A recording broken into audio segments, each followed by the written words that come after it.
Bienvenidos a Pasadoteca, un espacio en el que exploramos las historias que se tejen entre el pasado y el futuro de personas que han dejado una huella en sus comunidades. En este programa nos sumergimos en las vivencias de nuestros invitados para comprender cómo esos momentos clave de su vida continúan dando forma a su misión y visión en el presente.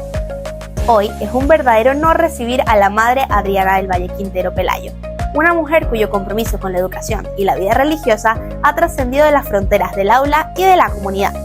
Nacida en la comunidad Cardón, Punto Fijo, Venezuela, la madre Adriana es una de esas personas cuya presencia marca la diferencia.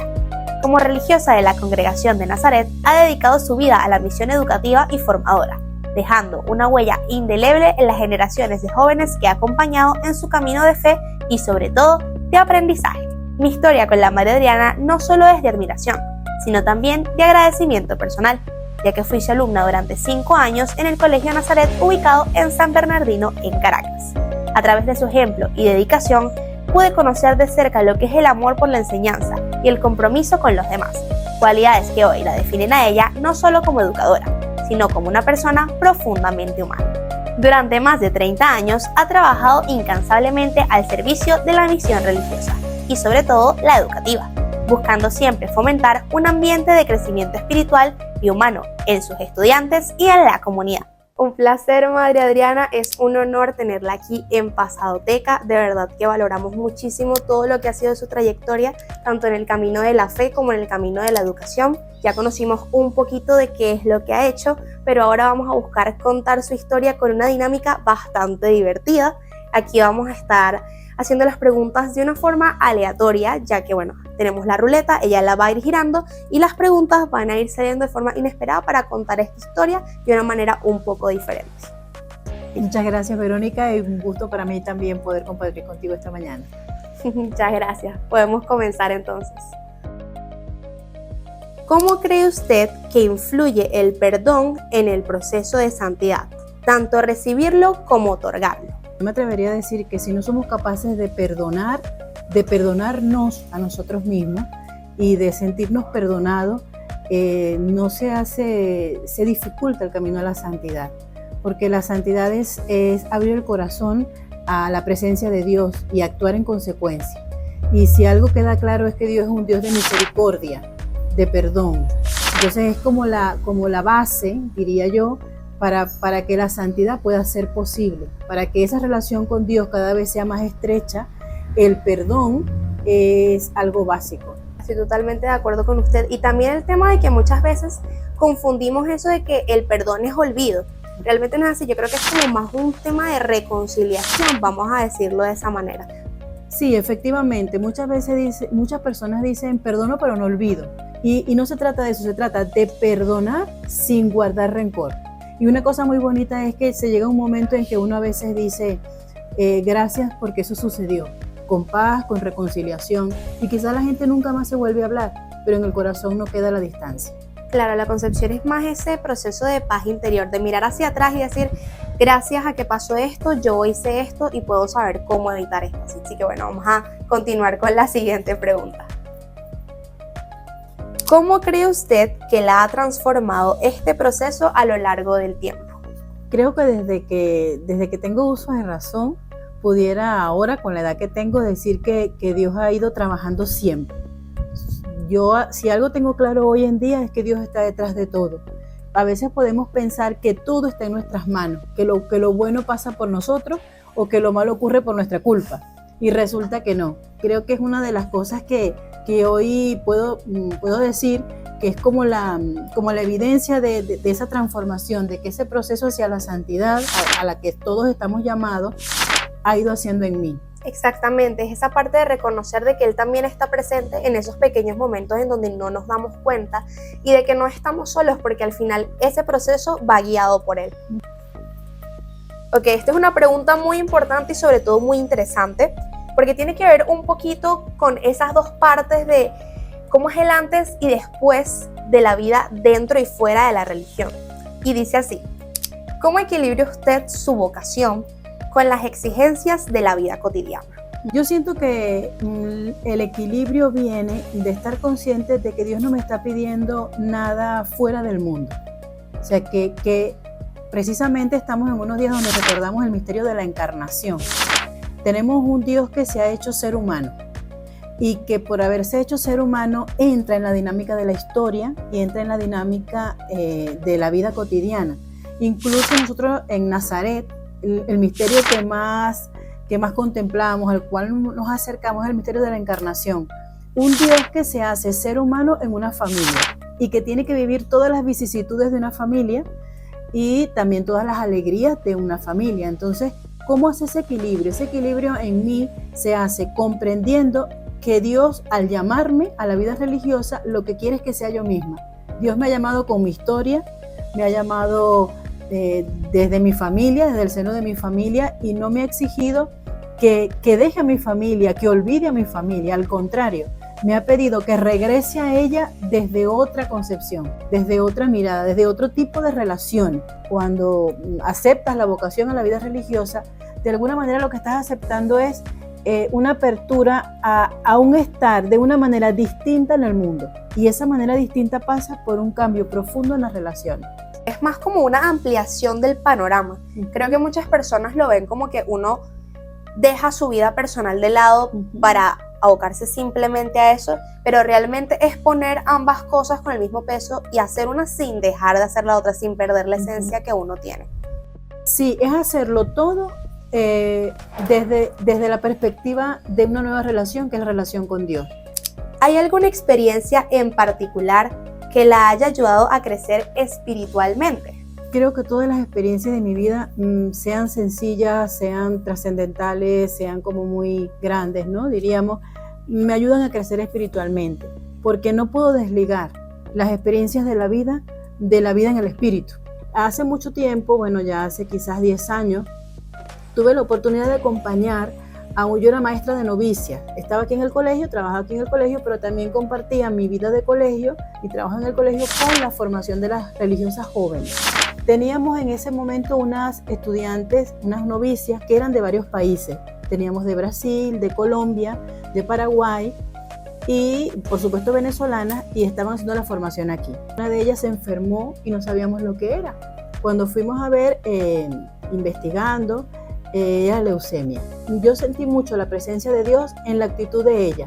Una muchacha llena de vida, muy bonita, físicamente estaba muy bien en ese momento. Cuando terminó pues su estancia aquí, estaba muy deteriorada. La vi en la manera como ella aceptó su enfermedad, cómo la llevó.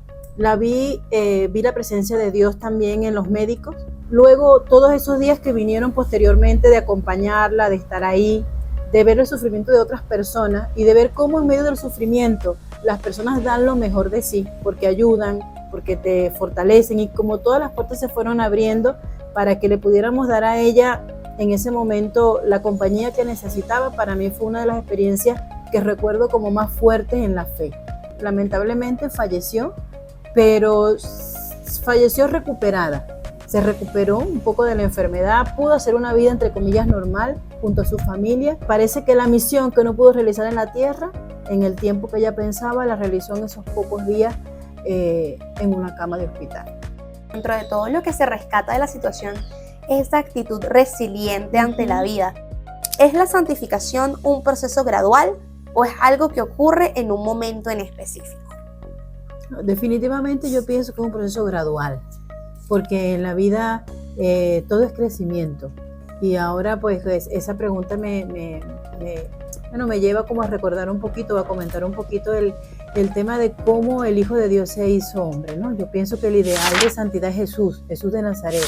Y acuérdense que Jesús de Nazaret no era un religioso de su época, era un ser humano, un laico. Él mismo ha sido un ejemplo claro de que vas descubriendo el camino, ¿no? Que vas creciendo en él, que vas evolucionando, que es gradual, que no todo lo ves al mismo tiempo, ni nadie se transforma de hoy para mañana, ¿no? Son las experiencias de la vida las que te van como amasando. Todo es un proceso. Claro, porque es como un proceso de descubrimiento, de experiencia, tal y como usted lo dice, porque así como lleva su preparación, luego lleva su ejercicio. Entonces como que tiene esas dos partes y realmente no es algo que se hace de hoy para mañana. Vamos con la última tarjetita morada. que esta es una que también hemos conversado un poco, que dice que si hay alguna virtud que usted sienta que Dios ha trabajado más en usted y cómo se ha manifestado en su vida. Ahorita sí pudiera pensar que la virtud de la alegría, a pesar de todo, que no significa estar eufórico, que no significa estar siempre celebrando, pero esa alegría que te hace estar de pie, ¿sabes? O sea, esa alegría que te hace agradecer. Y también diría que la virtud de la sencillez, ¿sabes? La sencillez que tiene que ver con la practicidad, la sencillez que tiene que ver con si no sale de una manera saldrá de otra. Cuando yo digo la sencillez, también la relaciono con la alegría, porque es la sencillez de aquel que se siente en unas manos más poderosas, en unas manos como más fuertes que las propias. ¿Ha tenido dudas sobre su vocación durante el camino y cómo las ha superado? Sobre la vocación que diga que bueno, que algún día pues me he conseguido con que me he arrepentido, con que debería haber hecho otra cosa. Te tengo que decir que esa crisis o esa duda hasta el momento no la he vivido con fuerza. Lo que sí te puedo decir es que en algún momento me he cuestionado como si valdrá la pena lo que estoy haciendo. A los demás les tiene sentido lo que hago.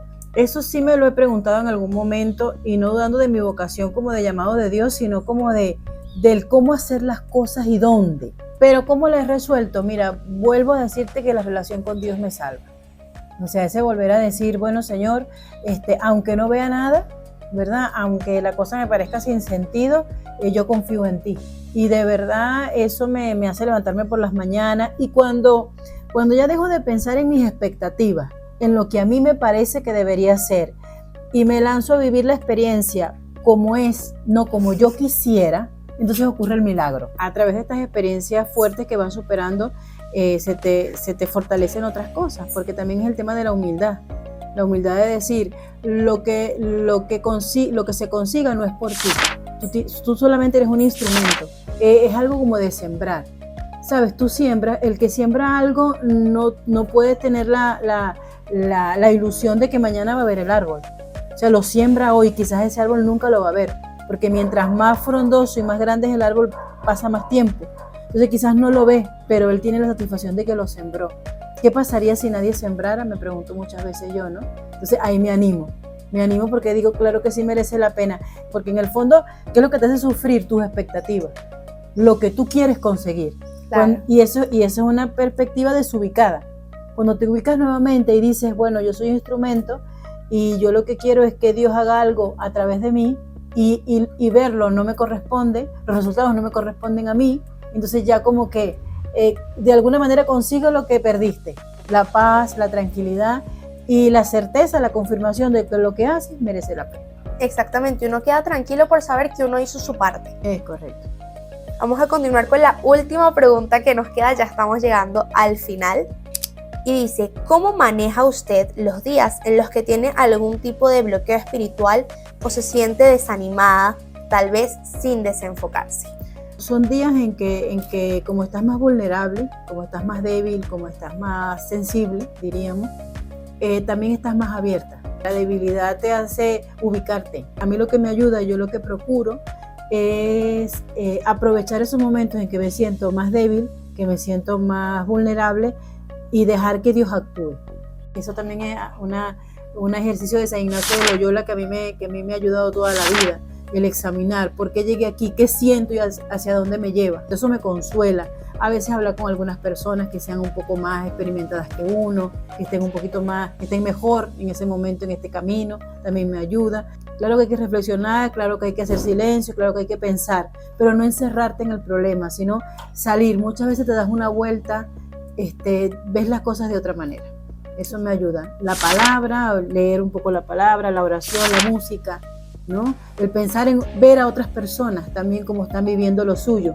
Sacar la mirada también por un momento de dejar de verse solo a uno mismo, mirar alrededor, pero sin menospreciar ni lo que uno vive ni lo que los demás viven. Creo que tal vez esas cositas, bien sean malas o buenas, a uno lo ayudan como a no perder ese ánimo, a decir, bueno, las cosas tal vez ahorita están así, pero mi propósito es este, así que en algún momento van a estar mejor. Convivir tanto con personas que han sido tan experimentadas en este tema definitivamente a uno lo enriquece muchísimo.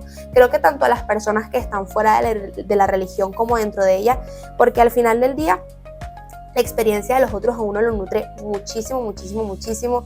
Así que de verdad, Madre Adriana, le agradezco de todo corazón por su tiempo, por querer compartir su experiencia con nosotros, porque definitivamente sabemos que esto va a sembrar algo en los demás. Y para aquellos que estén dentro de esto, que desconozcan o que incluso quieran saber un poquito más, va a ser algo muy, muy, muy enriquecedor. Yo te agradezco mucho a ti el haber pensado en mí para hablar de este tema. Te agradezco el que hayas vuelto, porque me das la oportunidad de ver ya como brote de esa semilla que se siembra, que ha sembrado muchas personas, ¿no? No digo que ha sido yo, pero que va brotando, ¿no? Que va brotando y estoy segura que dará un árbol hermoso. Te animo mucho a seguir explorando todos estos temas, porque a mí misma me has dado la oportunidad de pensarlo. De verdad, muchísimas gracias también a usted por haber confiado en mí, y sabe que uno siempre regresa a casa. Le quiero dar este presente para agradecerle por su presencia, por su tiempo. Gracias. Y bueno, llegamos al final de esta jornada de Pasadoteca y esperamos verlos en otro episodio. Soy Verónica González y seguiremos conociendo las historias que nos inspiran y nos desafían a ser mejores cada día.